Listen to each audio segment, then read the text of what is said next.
Dans cette vidéo, vous allez découvrir les différents effets que vous pouvez rencontrer au tennis de table.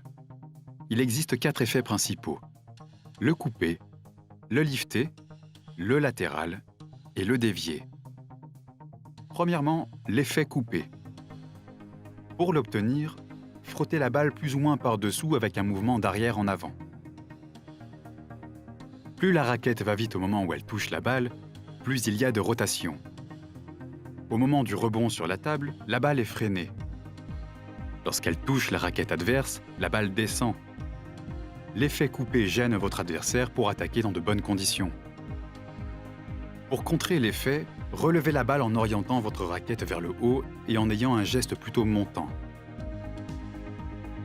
Deuxièmement, l'effet lifté. Pour l'obtenir, frottez la balle plus ou moins au-dessus, avec un mouvement plus ou moins de bas en haut et de l'arrière vers l'avant. Plus la raquette va vite au moment où elle touche la balle, plus il y aura de rotation. Au moment du rebond sur la table, la balle accélère et sa trajectoire s'aplatit. Lorsqu'elle touche la raquette adverse, la balle monte. L'effet lifté complique le contrôle de l'adversaire et vous permet de pouvoir attaquer au coup suivant.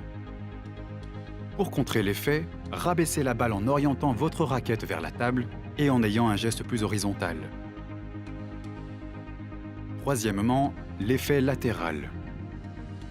Pour l'obtenir, frottez la balle derrière ou sur l'un des côtés avec un mouvement latéral de gauche à droite ou de droite à gauche.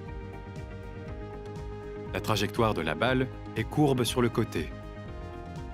Au moment du rebond sur la table, la balle reste dans l'axe et change un petit peu de direction.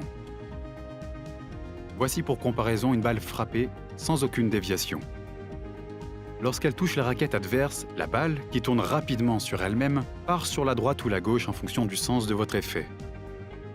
L'effet latéral oblige votre adversaire à lire l'effet pour le contrer et renvoyer la balle sur la table. Vous pouvez ainsi prévoir la zone du retour adverse. Pour contrer l'effet, orientez votre raquette dans la direction opposée de l'effet. Par exemple, si votre adversaire frotte la balle avec un mouvement de gauche à droite, la balle ira vers la droite. Orientez alors votre raquette vers la gauche pour toucher la balle. Quatrièmement, l'effet dévié. Pour l'obtenir, frottez la balle par-dessous en remontant sur le côté avec un mouvement latéral de bas en haut.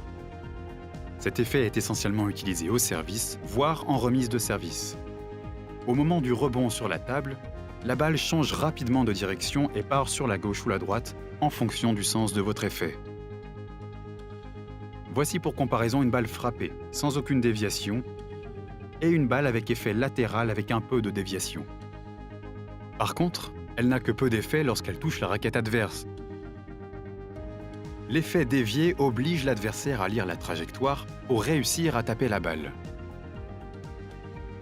Entraînez-vous pour vous rendre compte de l'impact des effets sur la table et la raquette adverse, et alternez avec des balles molles de temps en temps pour surprendre votre adversaire. À vous de jouer!